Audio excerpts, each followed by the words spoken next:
ठीक है बच्चों। अब आ जाओ when determinant of A is not equals to zero. Determinant of A क्या होता है? डेल्टा। तो यहां मैं क्या बोल रहा हूं? Delta is not equals to zero. अब तुम ऐसे देखो, क्रैमर्स रूल में हमने कैसा इक्वेशन बनाया था? क्रैमर्स रूल में हमने ऐसे बोला था ना, delta x is equal to delta one, delta Y is equal to delta two और delta Z is equal to delta three. यहाँ पे डेल्टा क्या हमारा? डिटर्मिनेंट ऑफ ए, और डेल्टा वन क्या हमारा? Determinant of D one D two D three, B one B two B three, C one C two C three. Obviously बात है ये ज़ीरो हो जाएगा। क्यों ज़ीरो हो जाएगा?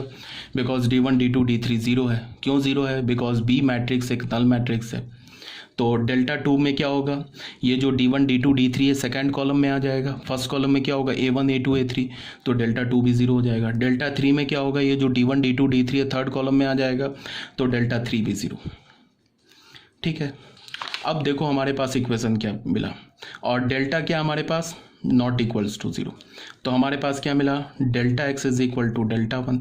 तो यहाँ से क्या बोलोगे? X is equal to delta one तो जीरो है, तो जीरो अपॉन डेल्टा, और डेल्टा क्या हमारा? नॉट इक्वल्स टू जीरो, तो ये क्या हो जाएगा? जीरो। तो एक्स की वैल्यू क्या मिल गई हमें? जीरो। तो फिर डेल्टा वाई क्या हमारे पास? डेल्टा टू, सेम लाइन से y is equal to zero. Delta z is equal to delta three, यहाँ से क्या मिल जाएगा? z is equal to zero. तो हमें क्या पता चला? x is equal to Y is equal to z is equal to zero. तो मैं क्या बोल रहा हूँ? मैं ये बोल रहा हूँ कि अगर हमारे पास B एक नल मैट्रिक्स है, इसी पर हम बात कर रहे हैं कि अगर B हमारे पास नल मैट्रिक्स है तो सिस्टम ऑफ इक्वेशन क्या हो जाएगा? होमोजीनियस।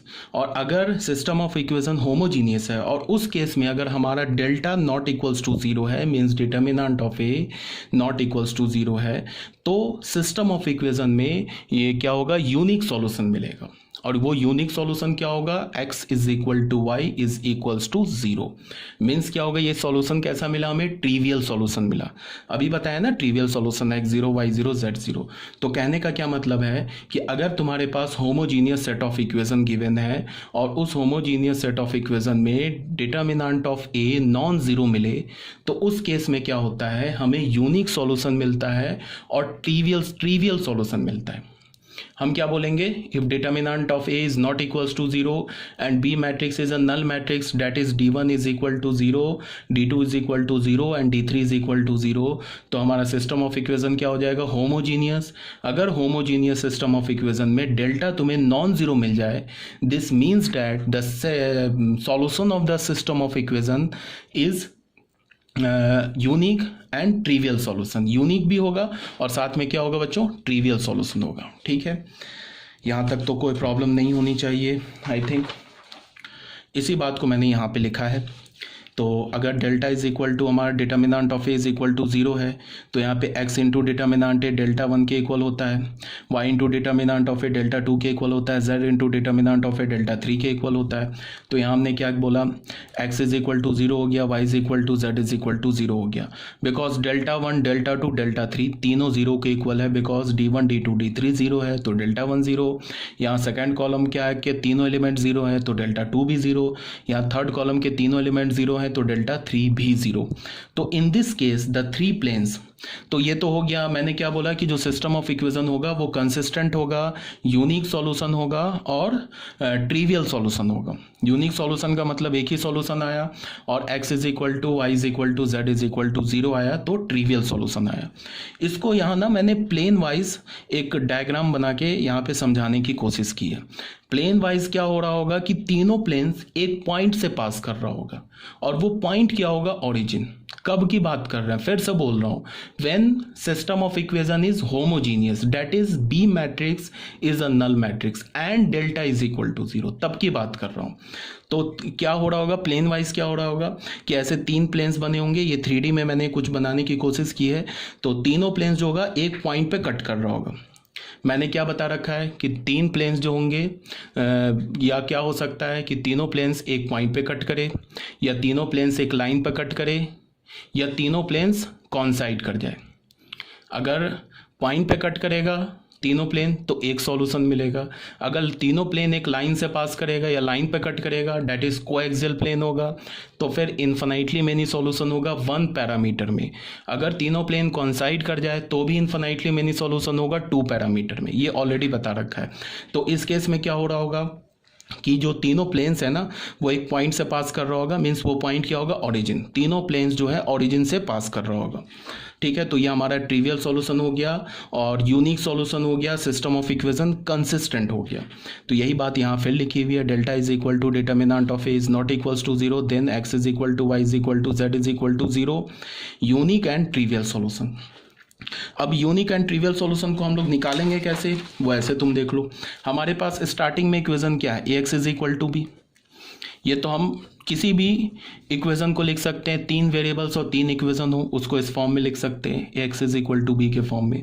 अब यहाँ पे क्या है, बी हमारा क्या गिवन है, नल मैट्रिक्स। तो हमारा इक्वेशन क्या हो गया, A x is equal to null. ठीक है, अब अगेन क्या है, डिटर्मिनेंट ऑफ ए ये 0 के इक्वल नहीं है। इसका क्या मतलब हो गया, ए इनवर्स एग्जिस्ट हो गया। ठीक है, ए इनवर्स एग्जिस्ट हो गया तो हमने ए इनवर्स से दोनों साइड प्री मल्टीप्लाई कर दिया, तो ये हो गया A inverse into null matrix. Associative rule use कर लिया तो A inverse into A into capital X, ये नल मैट्रिक्स हो गया। ए इनवर्स इंटू ए आई हो गया, आई इंटू एक्स ये एक नल मैट्रिक्स हो गया। यहाँ से एक्स हमें क्या मिला, नल मैट्रिक्स मिला। एक्स किसके इक्वल है, ये है मैट्रिक्स एक्स वाई जेड के इक्वल। इसको हमने किसके इक्वल कर दिया, 0 0 0 के इक्वल। तो यहाँ से हमें क्या मिल गया, X is equal to Y is equal to Z is equal to 0, trivial and unique solution. ठीक है, ये प्लेन बनाने की ज़रूरत नहीं है, ये मैंने थोड़े अच्छी अंडरस्टैंडिंग के लिए प्लेन बनाया, ये तुम्हें बनाने की ज़रूरत नहीं है। ठीक है, ये नहीं कि ये प्लेन तुम्हें बनाना है या ये प्लेन जेईई मेंस या एडवांस में पूछेगा कि बताओ कि जब ट्रिवियल सॉल्यूशन होगा तीनों प्लेन ओरिजिन से पास करेगा तो वो डायग्राम बना के बताओ, ऐसा कुछ नहीं होने जा रहा। ये तो एक अच्छी अंडरस्टैंडिंग के लिए मैंने प्लेन ड्रॉ किया है। ठीक है, यहाँ तक तो क्लियर होना चाहिए। देखो जेईई मेंस और जेईई एडवांस में क्वेश्चन कैसे आते हैं, एक दो क्वेश्चन, कुछ क्वेश्चंस मैंने तुम्हें व्हाट्सएप पे कराया भी है। वो जनरली क्या होता है कि वो पूछेगा कंसिस्टेंट है या इनकंसिस्टेंट है, यूनिक सॉल्यूशन है या इन्फिनाइटली मेनी सॉल्यूशन है या नो सॉल्यूशन है।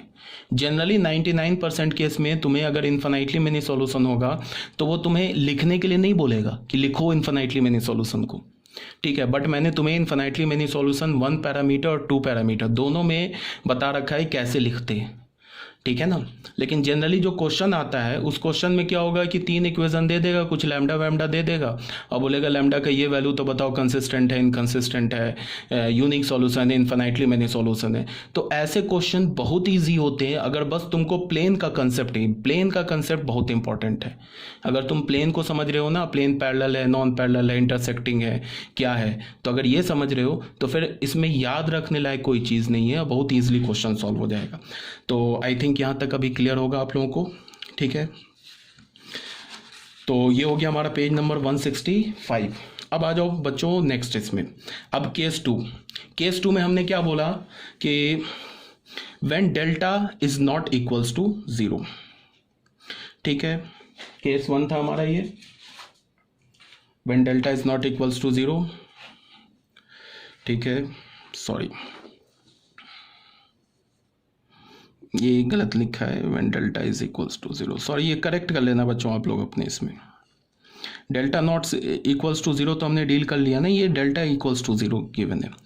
ठीक है, तो डेल्टा जब 0 के इक्वल होगा, और ये सब हम कब पढ़ रहे हैं, होमोजीनियस के लिए पढ़ रहे हैं।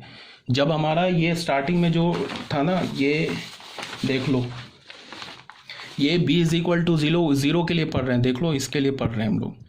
इसके लिए हमने बोला कि एक बार डेल्टा को नॉट इक्वल्स टू 0 बोला, दूसरी बार क्या बोला, डेल्टा मीन्स डिटर्मिनेंट ऑफ ए, इसको बोला हमने 0। इसके लिए पढ़ रहे हैं। ठीक है, अब आ जाओ when delta is equals to 0। तो देखो बच्चों यहाँ पे क्या हो रहा होगा, इसको पहले एक बार मेरी बात को ना सुन लो अच्छे से, कोई कंफ्यूजन नहीं है। यहाँ पे क्या हो रहा होगा कि यहाँ पे 2 केस हो रहे होंगे। केस 2 में हमने जब लिया ना डेल्टा इज इक्वल्स टू 0, तो यहाँ पे 3 पॉसिबिलिटीज हो रही होगी। ठीक है, 3 पॉसिबिलिटी में क्या क्या पॉसिबिलिटी हो रही है इसको समझ लो। पहला तो क्या हो रहा होगा कि एक बात, अच्छा उससे भी पहले एक बात तो याद रखो, उससे भी पहले कि जब भी तुम्हारे पास ऐसा होमोजीनियस सेट ऑफ इक्वेशन दे रखा है A x plus B one y plus C one z is equal to 0, A two x plus B two y plus C two Z is equals to 0, A three x plus B three y plus C three z is equals to 0।